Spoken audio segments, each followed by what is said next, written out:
Baik, Assalamualaikum warahmatullahi wabarakatuh.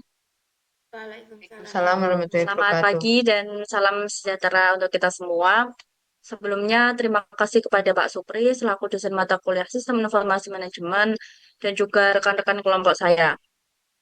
Sebelumnya, izinkan saya memperkenalkan diri. Saya Najwa Aulia dengan NIM 2025530004. Saya Sofia Anandita dengan NIM 2025-53013.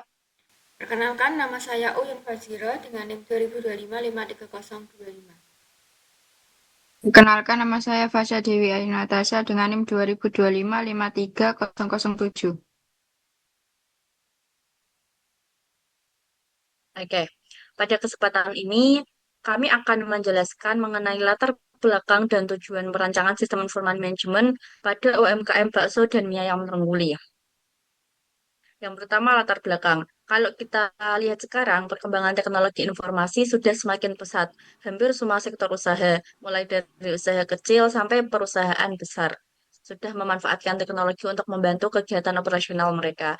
Hal ini karena teknologi mampu membuat pekerjaan menjadi lebih cepat, lebih mudah, dan juga mengurangi resiko kesalahan yang sering terjadi jika semuanya dilakukan manual. Namun, berdasarkan hasil observasi yang kami lakukan di UMKM bakso dan mie ayam Trengguli, ternyata sebagian besar proses bisnisnya masih menggunakan cara manual. Misalnya, saat ada konsumen datang ke warung, konsumen memesan dua porsi bakso, satu porsi mie ayam, dan dua es teh. Nah, kasir kemudian mencatat pesanan tersebut di secari kertas. Lalu kertas itu diberikan kepada bagian dapur. Kalau kondisi warung sedang sepi, mungkin tidak menjadi masalah. Tetapi bayangkan ketika jam makan siang atau malam, ada 10-15 konsumen yang datang hampir bersamaan. Kertas pesanan bisa aja tertukar, tulisan kurang jelas, bahkan ada yang hilang. Akibatnya pesanan yang dibuat tidak sesuai. Nah, contohnya ada konsumen yang ingin membeli 5 porsi bakso, tetapi ternyata stok bakso tinggal 2 porsi. Akibatnya pemilik harus menolak pesanan tersebut atau meminta konsumen menunggu cukup lama. Hal ini tentu dapat mengurangi kepuasan pelanggan. Oleh itu, diperlukan sebuah sistem informasi manajemen yang dapat membantu seluruh proses operasional, mulai dari pemesanan, pembayaran, pengelolaan stok, hingga pembuatan laporan penjualan dan keuangan. Dengan adanya sistem tersebut, pekerjaan kasir menjadi lebih mudah, pemilik dapat memantau usaha dengan lebih baik, dan pelayanan kepada konsumen juga menjadi lebih cepat dan akurat. Selanjutnya,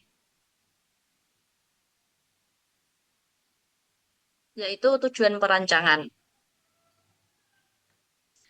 Sebelum membuat sistem, kita harus mengetahui terlebih dahulu apa saja kebutuhan pengguna, karena setiap pengguna memiliki kebutuhan yang berbeda. Tentu, sebagai contoh, kasir membutuhkan fitur untuk menerima pesanan, menghitung total pembayaran secara otomatis, mencetak struk, dan menyimpan transaksi.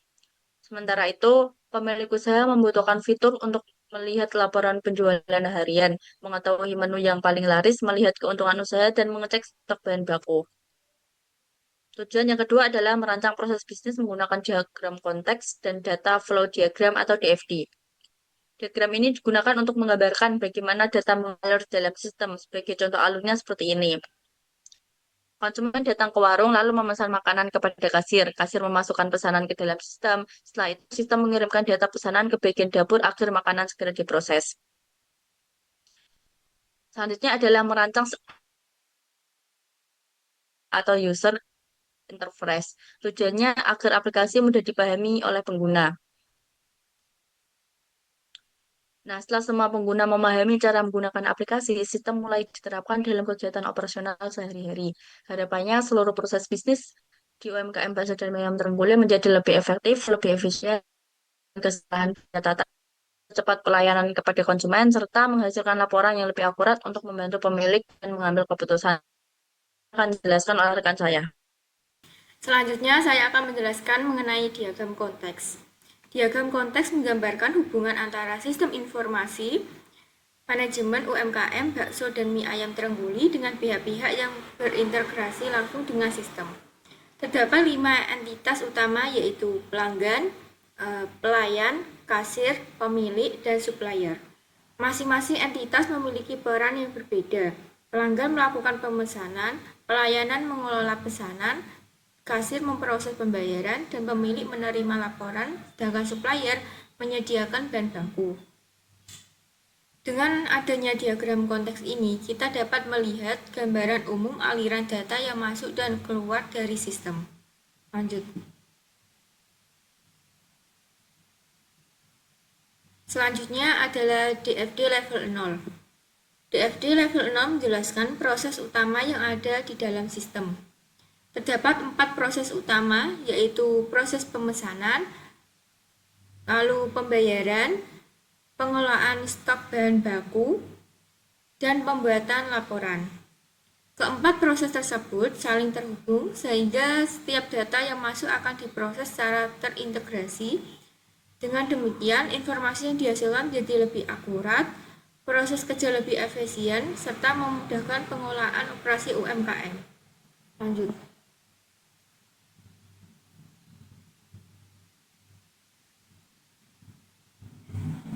Selanjutnya adalah DFD level 1, proses pemesanan. Pada diagram ini, proses pemesanan dijelaskan secara lebih rinci. Alurnya dimulai dari pelanggan melakukan pemesanan, kemudian data pesanan diinput ke dalam sistem. Setelah itu, sistem melakukan validasi berdasarkan data menu yang tersedia. Apabila data sudah sesuai, sistem akan mengkonfirmasi pesanan kepada kasir dan memberikan informasi status pesanan kepada pelayan agar pesanan dapat segera diproses. Dengan alur ini, proses pemesanan menjadi lebih cepat, teratur, dan dapat meminimalkan kesalahan pencatatan. Dengan demikian penjelasan dari saya. Selanjutnya saya serahkan kepada Dita untuk menjelaskan DFD level 1, proses pembayaran.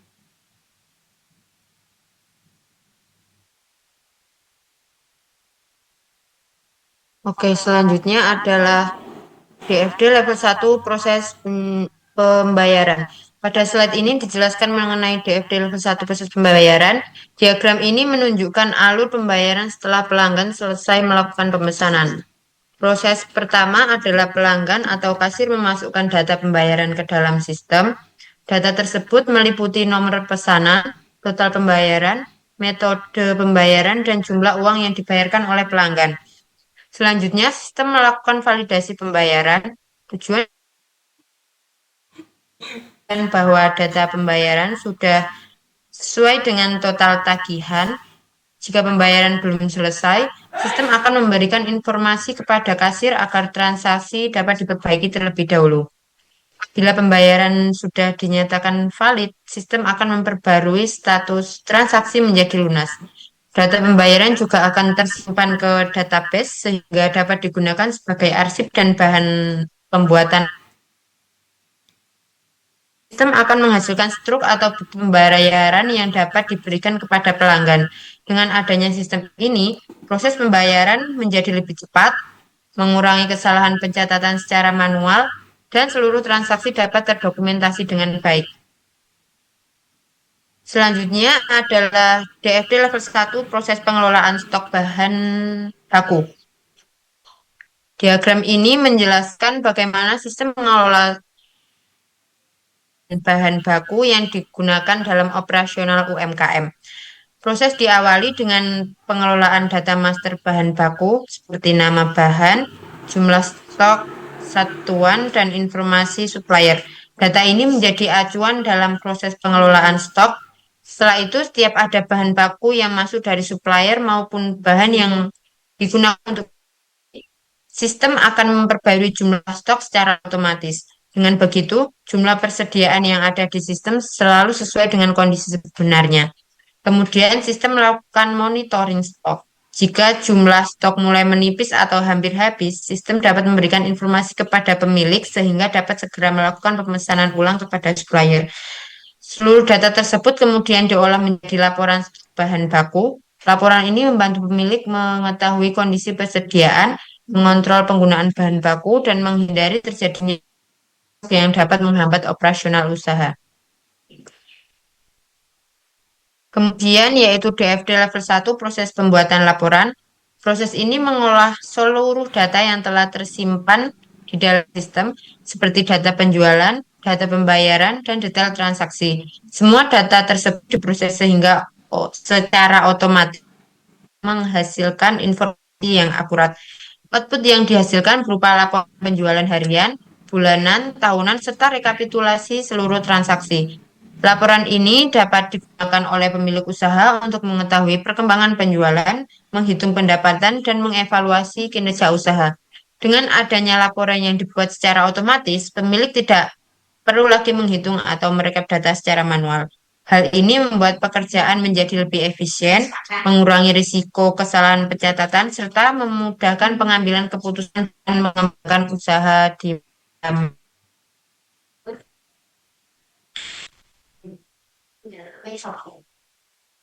Pada slide ini ditampilkan ERD yang menunjukkan hubungan antar tabel dalam basis data sistem. Yang pertama adalah entitas pelanggan. Satu pelanggan dapat melakukan banyak pesanan sehingga hubungan antara pelanggan dan pesanan adalah one to many. Selanjutnya, setiap pesanan dibuat oleh satu karyawan, sedangkan satu karyawan dapat menangani banyak pesanan. Kemudian satu pesanan dapat memiliki beberapa detail pesanan. Pada tabel detail pesanan tersimpan informasi menu yang dipesan, jumlah, dan subtotal. Setiap detail pesanan hanya mengacu pada satu menu, tetapi satu menu dapat muncul pada banyak detail pesanan. Berikutnya adalah pembayaran. Setiap pesanan memiliki satu data pembayaran yang berisi metode pembayaran, total pembayaran, dan tanggal pembayaran. Terakhir, pada bagian stok, terdapat hubungan antara supplier dan bahan baku. Satu supplier dapat memasok banyak bahan baku, sedangkan setiap bahan baku berasal dari satu supplier. Melalui hubungan antar entitas ini, data dalam sistem menjadi lebih terstruktur, saling terhubung, dan memudahkan proses pengelolaan data serta pembuatan laporan. Selanjutnya, pada slide ini dijelaskan arsitektur sistem yang digunakan. Sistem dirancang menggunakan konsep client-server berbasis web maupun Android. Artinya pengguna seperti kasir atau pemilik usaha dapat mengakses sistem melalui smartphone atau perangkat lain yang terhubung ke internet. Data kemudian disimpan pada database cloud sehingga lebih aman dan dapat diakses kapan saja. Selain itu, terdapat fitur backup otomatis yang berfungsi sebagai cadangan data apabila terjadi kerusakan atau kehilangan data. Dengan arsitektur ini, operasional UMKM menjadi lebih efisien dan aman. Lanjut. Slide ini menjelaskan rancangan tampilan atau antarmuka sistem yang akan digunakan pengguna. Yang pertama adalah halaman login yang berfungsi untuk memverifikasi identitas pengguna sesuai hak aksesnya. Kedua adalah dashboard yang ringkasan informasi penting seperti aktivitas dan kondisi sistem. Yang ketiga adalah form input pesanan yang digunakan kasir atau pelayan untuk mencatat pesanan pelanggan. Yang keempat yaitu halaman laporan yang digunakan untuk melihat laporan penjualan dan keuangan. Yang terakhir adalah menu administrasi yang berfungsi mengelola data pengguna, data menu, serta melakukan backup sistem. Lanjut.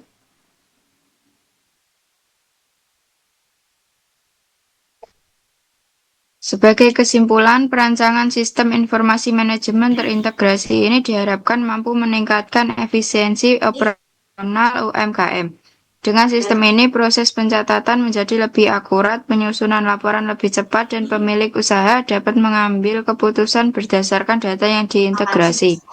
Selain itu, pada masa mendatang, sistem ini masih dapat dikembangkan, misalnya dengan menambah fitur pemesanan online, analisis stok secara otomatis, serta dukungan untuk mengelola beberapa cabang usaha. Lanjut.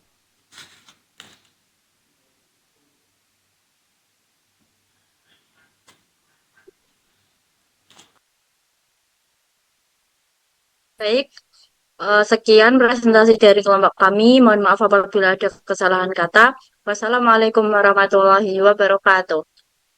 Waalaikumsalam warahmatullahi wabarakatuh. Iki